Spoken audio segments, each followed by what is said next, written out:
Hello my dear students, welcome to my channel MR education চ্যানেলে তোমাদের সকলকে স্বাগত জানাই। আশা করি তোমরা সবাই ভালো আছো। আজকে আমি তোমাদের জন্য নিয়ে এসেছি উচ্চ মাধ্যমিক 2024 সালের জন্য ইতিহাস সাবজেক্টের 2015 সালের মডেল কোশ্চেন নিয়ে এমসিকিউ এবং এসিকিউ, যেগুলো তোমাদের পরীক্ষার জন্য অত্যন্ত গুরুত্বপূর্ণ। এই প্রশ্নগুলো যদি তোমরা ভালো করে প্র্যাকটিস করতে পারো তাহলে তোমরা মিনিমাম 1 থেকে 2টো প্রশ্ন তোমরা কমন পাবে। আমি এর আগের ভিডিওতেও তোমাদের বলেছিলাম যে পিওয়াইকিউ কোশ্চানগুলো যেগুলো রয়েছে সেগুলো তোমরা ভালো করে প্র্যাকটিস করবে, কারণ তোমরা যদি পিওয়াইকিউ কোশ্চানগুলো ভালো করে পড়ো তাহলে তোমাদের যে এমসিকিউ 24 এবং 16 হচ্ছে এসিকিউ, ইন টোটাল 40 নাম্বার থাকে, তাহলে 30% তোমরা কমন পাবে। এবং বাকি তোমাদের 10% অর্থাৎ 10 নাম্বারের জন্য যেটা করবে, যে কোনো একটি টেস্ট পেপার ভালো করে পড়লেই তোমরা সেখান থেকে 10 নাম্বার পাবে। তাহলে তোমাদের সর্বমোট টোটাল হচ্ছে 40 নাম্বার তোমরা পিওয়াইকিউ কোশ্চেনের জন্য তোমরা পেয়ে যাচ্ছ। আর বাকি তোমরা বড় প্রশ্নের জন্য 40 নাম্বারের জন্য কি করবে সেটা তো আমি তোমাদের আগের ভিডিওগুলোতেও তোমরা বলে দিয়েছি। তোমরা একটু রিভিউ করে দেখো, ভিডিওগুলো একটু দেখো, তাহলে তোমরা বুঝতে পারবে। আমি যেগুলো সাজেশন দিয়েছি এডুকেশন, রাষ্ট্রবিজ্ঞান এবং ইতিহাস বাংলার, সেগুলো প্রশ্ন পড়লেই হয়ে যাবে। তাহলে চলো আজকের ভিডিওটি শুরু করছি। ভিডিওটি শুরু করার আগে তোমরা যারা চ্যানেলটাকে এখনো সাবস্ক্রাইব করোনি, চ্যানেলটিকে সাবস্ক্রাইব করে রাখো এবং এমআর এডুকেশন চ্যানেলের পাশে থাকো পরবর্তী গুরুত্বপূর্ণ ভিডিওগুলি সবার আগে পাওয়ার জন্য। প্রয়োজন একটা লাইক করে দিও এবং কমেন্ট করে আমাকে জানিও তোমাদের ভিডিওটা কেমন লাগলো। দেখো, এটা হচ্ছে 2015 সালের কোশ্চেন। তোমাদের পরীক্ষা এরকম হুবহু পার্ট বি এরকম দেওয়া থাকবে, তার মধ্যে বিকল্প উত্তরগুলির মধ্য থেকে সঠিক উত্তরটি বেছে নিয়ে লিখতে হবে। প্রথম প্রশ্ন, ঢাকায় সার্কের প্রথম শীর্ষ সম্মেলন অনুষ্ঠিত হয়? 4টি অপশন, সঠিক আনসার হবে 1985 খ্রিস্টাব্দে। 2 দাগের প্রশ্ন, 1990-এর দশকের অর্থনৈতিক উদারীকরণ নীতি প্রবর্তিত হয় কোন প্রধানমন্ত্রীর সময়?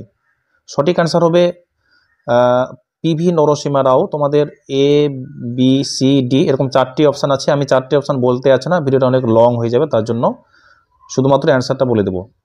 3 দাগের প্রশ্ন, ওলন্দাজদের হাত থেকে ইন্দোনেশিয়া স্বাধীনতা লাভ করে সম্মিলিত জাতিপুঞ্জের সদস্য লাভ করে কত খ্রিস্টাব্দে? 1950 খ্রিস্টাব্দে, বি নাম্বার। বাংলাদেশের মুক্তিযুদ্ধের সময় পাকিস্তানের প্রধানমন্ত্রী ছিলেন নুরুল আমিন। 5 দাগের প্রশ্ন, আরব লীগে যোগদানকারী দেশ হলো সিরিয়া, মিশর, লেবানন, ট্রান্স জর্ডন। দেখো, এগুলো হচ্ছে বিকল্প সমূহ। তোমাদের এরকম বিকল্প সমূহ তোমাদের এমসিকিউতে দেওয়া থাকবে। ইতিহাসে তোমরা জানো তোমাদের বিকল্প সমূহ আছে। দেখো, তোমাদের এরকম অপশান দেওয়া থাকবে, এতে এ, বি, সি এবং ডি ভুল, বিতে বি, সি, ডি ঠিক এবং এ হচ্ছে ভুল, সিতে এ, বি, সি, ডি সবকটি ঠিক, ডিতে এ, বি, সি, ডি সবকটি ভুল। তাহলে দেখো 4টি অপশানের মধ্যে তোমাদের সঠিক অ্যান্সার হবে, দেখো উত্তরটা করে দিয়েছি আমি, এ, বি, সি, ডি সবকটি ঠিক। তাহলে সবকটি ঠিক, তাহলে এখানে 4টি যে রয়েছে এই 4টি হচ্ছে সঠিক, এ, বি, সি, ডি এরকম তোমরা করবে। পরে প্রশ্ন, উত্তর আটলান্টিক সামরিক জোট ন্যাটো কবে গঠিত হয়? 1949 খ্রিস্টাব্দে। 6 দাগের প্রশ্ন, ইয়াল্টা সম্মেলন আহত হয় 1945 খ্রিস্টাব্দে। 8 দাগের প্রশ্ন, সুয়েজ খাল জাতীয়করণ করেন? এটা হচ্ছে স্তম্ভ 1 এবং স্তম্ভ 2। স্তম্ভ, এই যে এটা হচ্ছে স্তম্ভ 1, 2, 3, 4 এগুলো হচ্ছে স্তম্ভ। এই 4টের মধ্যে এদিকে ডান দিকে এরকম এরকম তোমাদের স্তম্ভ দেওয়া থাকবে। তোমাদেরকে এখানে যেটি সঠিক হবে সেটার সঙ্গে এরকম করে দাগ টানতে হবে। যেমন নাসের, নেহরু, টিটো যেটা হবে সেটা দিবে, চার্চিলে যেটা হবে সেটা দিবে। আমি উত্তরটা তোমাদের দেখিয়ে দিচ্ছি।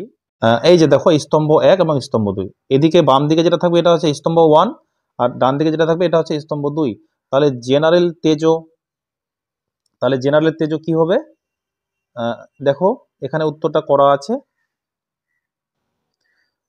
এই যে দেখো উত্তর ডিএ 1, সিএ 2, ডিএ 3 এবং হচ্ছে বিএ 4। এই যে উত্তরটা তোমরা দেখে নিবে, তাহলে বুঝতে পারবে। 10 দাগের প্রশ্ন, দ্বিতীয় বিশ্বযুদ্ধের সময় মার্কিন রাষ্ট্রপতি ছিলেন রুজভেল্ট। 11 দাগের প্রশ্ন, ত্রিপুরী কংগ্রেসের অধিবেশনে সুভাষচন্দ্র বসুর প্রতিদ্বন্দ্বী ছিলেন? পট্টভি সীতারামাইয়া, পট্টভি সীতারামাইয়া, সঠিক অ্যান্সার হবে সি নাম্বার। নৌ বিদ্রোহ প্রথম শুরু হয় তলোয়ার জাহাজে। 12 দাগের প্রশ্ন, 1909 খ্রিস্টাব্দে ভারতের ভাইসরয় ছিলেন লর্ড মিন্টো। পরে প্রশ্ন, গান্ধী প্রবর্তিত হরিজনের অর্থ হল ঈশ্বরের সন্তান। তত্ত্ববোধিনী পত্রিকা প্রকাশ করেন দেবেন্দ্রনাথ ঠাকুর। সিং চু হুইয়ের প্রবর্তক ছিলেন সান ইয়াত সেন।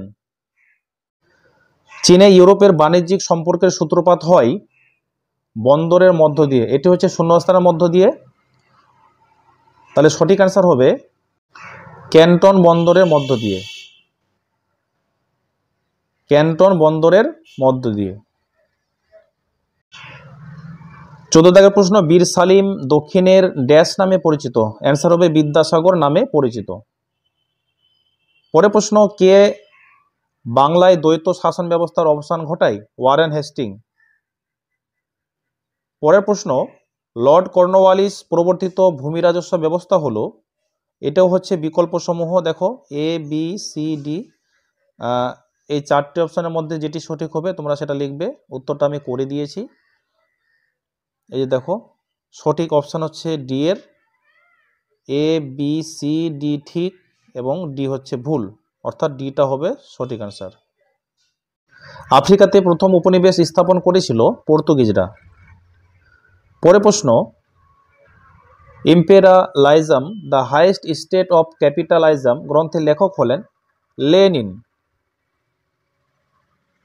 ভারতের ইতিহাসের জাতীয়তাবাদী ব্যাখ্যাকার হলেন রমেশচন্দ্র মজুমদার। পরে প্রশ্ন, আর্লি হিস্টোরি অফ ইন্ডিয়া গ্রন্থের রচয়িতা হলেন ভিনসেন্ট স্মিথ। D number. এই হলো তোমাদের এমসিকিউ প্রশ্ন উত্তর। এরপরে তোমাদের আমি এসসিকিউ নিয়ে আলোচনা করব। দেখো, নিম্নলিখিত প্রশ্নগুলির অতি সংক্ষিপ্ত উত্তর দাও। প্রশ্ন হচ্ছে, দক্ষিণ আফ্রিকার প্রথম অশ্বেতাক্ষা রাষ্ট্রপ্রধানের নাম কি? উত্তর, দক্ষিণ আফ্রিকার প্রথম অশ্বেতাক্ষা রাষ্ট্রপ্রধানের নাম নেলসন ম্যান্ডেলা। অথবা দিয়ে প্রশ্নটি যদি এভাবেও আসে, ভারত সরকারের বরাদ্দ অর্থকে যথাযথভাবে ব্যয় করার জন্য কিভাবে ভাগ করা হয়? উত্তর, ভারত সরকারের বরাদ্দ অর্থকে যথাযথভাবে ব্যয় করার জন্য দুভাগে ভাগ করা হয়। 1 নম্বর হচ্ছে কেন্দ্রীয় তালিকাভুক্ত বিষয়, 2 নম্বর হচ্ছে রাজ্য তালিকাভুক্ত বিষয়। 2 নম্বর প্রশ্ন, দিয়েন বিয়েন ফুতে কি ঘটেছিল? উত্তর, টংকিং এর দিয়েন বিয়েন ফু নামে ভিয়েতনামের একটি গ্রামে ফরাসিরা অস্ত্রঘাঁটি নির্মাণ করলে ভিয়েতনামিরা তার ধ্বংস করে দেয়, তা যা দিয়েন বিয়েন ফু ঘটনা নামে পরিচিত। অথবা দিয়ে বেন বেন্না কে ছিলেন? উত্তর, স্বাধীন আলজেরিয়ার প্রথম রাষ্ট্রপতি ছিলেন আহমদ বেন বেল্লা।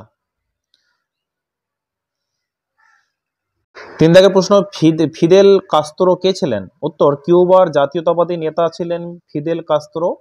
তার নেতৃত্বে কিউবায় একনায়কতন্ত্রী বাস্তিতা সরকারের পরিবর্তে নতুন সরকার প্রতিষ্ঠিত হয়। অথবা দিয়ে কিউবার ক্ষেপণাস্ত্র সংকট বলতে কি বোঝায়?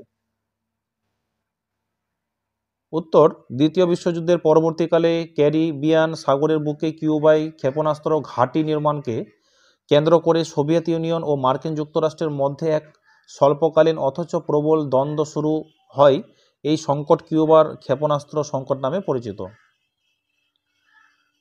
4 দাগের প্রশ্ন, ট্রুম্যান নীতি কি ছিল? উত্তর, আমেরিকা যুক্তরাষ্ট্রের রাষ্ট্রপতি হ্যারি ট্রুম্যান মার্কিন কংগ্রেসে এক বক্তৃতায় 1947 খ্রিস্টাব্দের 12 মার্চ তুরস্ক ও গ্রিস সহ বিশ্বের যে কোনো দেশকে সোভিয়েত আগ্রাসনের বিরুদ্ধে সামরিক ও আর্থিক সাহায্য দানের প্রতিশ্রুতি দেন, যা ট্রুম্যান নীতি নামে পরিচিত। দ্বিতীয় বিশ্বযুদ্ধের সময় জাপানের প্রধানমন্ত্রী কে ছিলেন? উত্তর, দ্বিতীয় বিশ্বযুদ্ধের সময় জাপানের প্রধানমন্ত্রী ছিলেন হিদেকি তোজো। অথবা দিয়ে উত্তর, ভিয়েতনামের কমিউনিস্ট বাহিনী কি নামে পরিচিত ছিল? উত্তর, ভিয়েতনামের কমিউনিস্ট বাহিনী ভিয়েতকং নামে পরিচিত ছিল। 6 নম্বর, ক্যাবিনেট মিশন কেন ভারতে আসে? উত্তর, ভারতীয়দের হাতে শাসন ক্ষমতা হস্তান্তরের জন্য ভারতীয় নেতৃত্ববর্গের সঙ্গে আলাপ আলোচনার জন্য তিন সদস্যের এক ক্যাবিনেট মিশন 1946 খ্রিস্টাব্দে ভারতে আসেন? পরের প্রশ্ন, ভারতীয়রা সাইমন কমিশন বর্জন করেছিল কেন?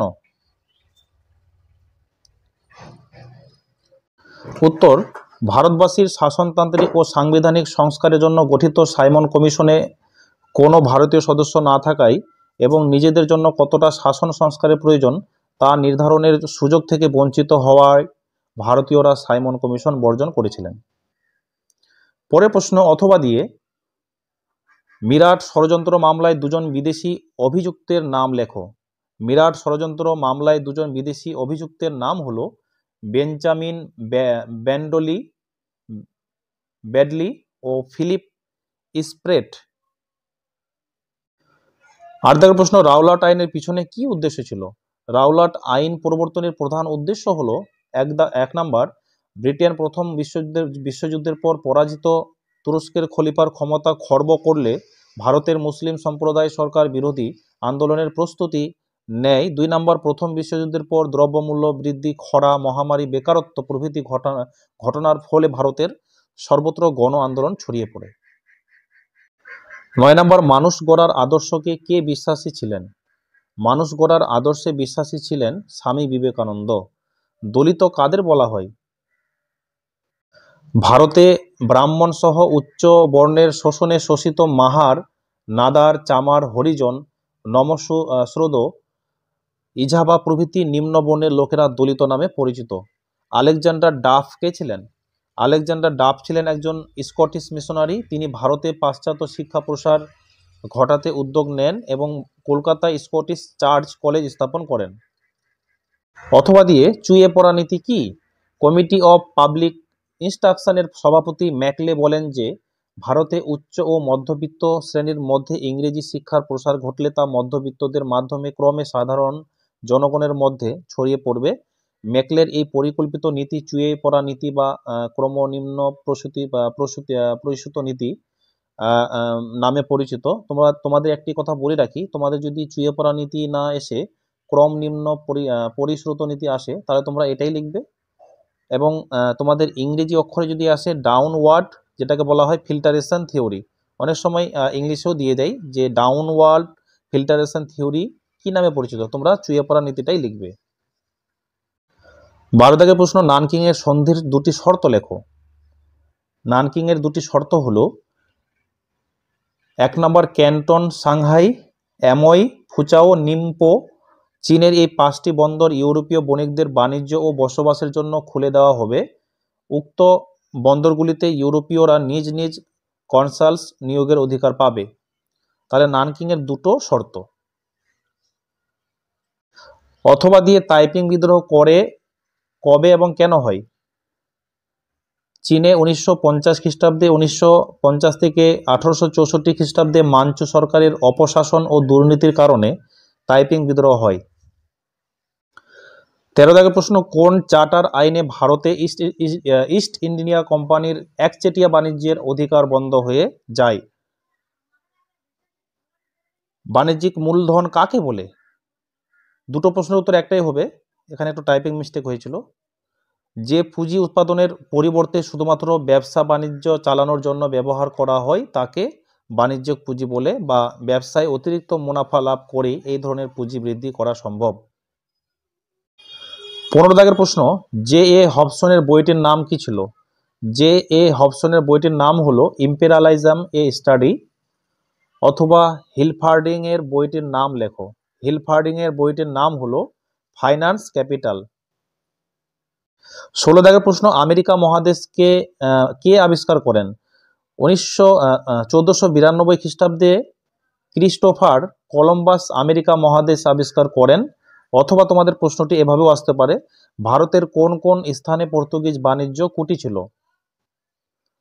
উত্তর, ভারতের বোম্বাই, কোচিন, বেসিন, সলসেট, দিউ, হুগলি প্রভৃতি স্থানে পর্তুগিজ বাণিজ্য কুটি ছিল। এই হলো তোমাদের আজকের ইতিহাস সাবজেক্টের এমসিকিউ এবং এসসিকিউ, তোমাদের 2015 সালের কোয়েশ্চন। এরপর আমি তোমাদের পরের সালেরগুলোর প্রশ্ন নিয়ে আসবো। তোমরা যারা চ্যানেলটাকে এখনো সাবস্ক্রাইব করোনি, তোমরা চ্যানেলটাকে সাবস্ক্রাইব করে রাখো এবং ভিডিওটি ভালো লাগলে অবশ্যই তোমাদের বন্ধুদের কাছে লিঙ্কটি বেশি বেশি করে শেয়ার করো এবং প্রয়োজনে একটা লাইক করে দিও। আজকের মতো ভিডিওটি এখানেই শেষ করছি। তোমরা ভালো থেকো, সুস্থ থেকো। Thanks for watching. দেখা হবে পরবর্তী ভিডিওতে।